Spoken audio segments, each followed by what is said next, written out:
Bonjour à toutes et à tous et bienvenue dans le JT de la Revue Fiduciaire. On découvre tout de suite les titres à la une de ce mercredi 20 avril. Licenciement pour faute, information communiquée sur LinkedIn, dispositif loué abordable et pour finir, vente en ligne de billets et droit de rétractation. C'est parti.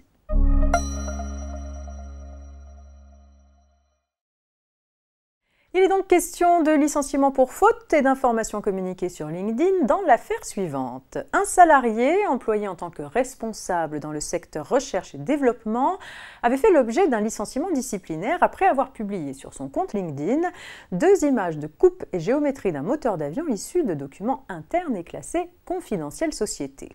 Ces images faisaient partie d'une base de données provenant de clients avec qui l'entreprise était liée par des accords de confidentialité. L'employeur estimait qu'en publiant ces images, le salarié avait violé la clause de confidentialité et de secret professionnel présente dans son contrat de travail. Il contrevenait aussi au règlement intérieur de l'établissement.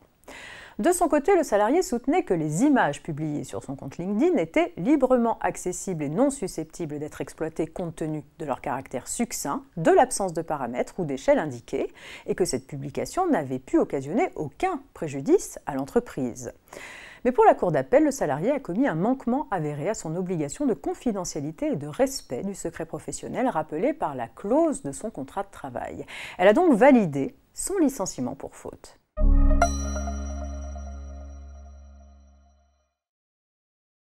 Des précisions à présent sur le dispositif loué abordable. Vous le savez, les propriétaires bailleurs donnant un logement en location nue dans le cadre d'une convention signée avec l'Agence nationale de l'habitat, l'ANA, entre le 1er mars 2022 et le 31 décembre 2024, peuvent sous certaines conditions bénéficier d'une réduction d'impôt sur le revenu. Un récent décret apporte des informations sur les modalités d'application de ce nouveau dispositif fiscal. Il précise les plafonds de loyer et les plafonds annuels de ressources du locataire à respecter à la date de conclusion du bail. Le contribuable qui entend bénéficier de la réduction d'impôt doit en outre joindre à sa déclaration de revenus un certain nombre de documents. Enfin, des conventions types signées avec l'ANA sont annexées au décret. Un arrêté publié le même jour indique le niveau de performance énergétique globale que le logement doit satisfaire pour bénéficier de la réduction d'impôt.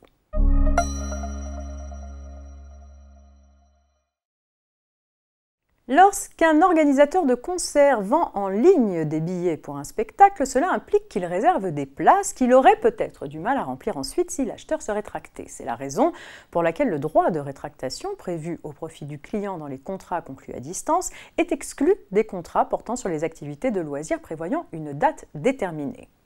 Des précisions viennent d'être apportées sur les conditions d'application de cette règle dérogatoire applicable au niveau européen. Dans cette affaire, un consommateur allemand avait acheté en ligne des billets pour un concert prévu le 24 mars 2020, finalement annulé en raison du confinement. Insatisfait du bon à valoir correspondant au seul prix d'achat transmis par le fournisseur de services de billetterie, le consommateur lui demande aussi le remboursement des frais accessoires. Aux yeux du juge allemand, il ne fait qu'exercer là son droit de rétractation. Mais pour le fournisseur, il n'y a pas de rétractation possible s'agissant d'un tel contrat. D'après lui, l'exception au droit de rétractation s'applique à son profit, même s'il n'est qu'un intermédiaire chargé de la seule vente du billet.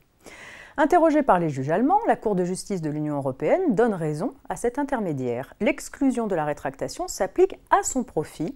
Pour autant, précisent les juges, que le risque économique lié à l'exercice du droit de rétractation pèserait sur l'organisateur de l'activité de loisirs concernée. C'est tout pour aujourd'hui. Très bonne journée et à demain, jeudi.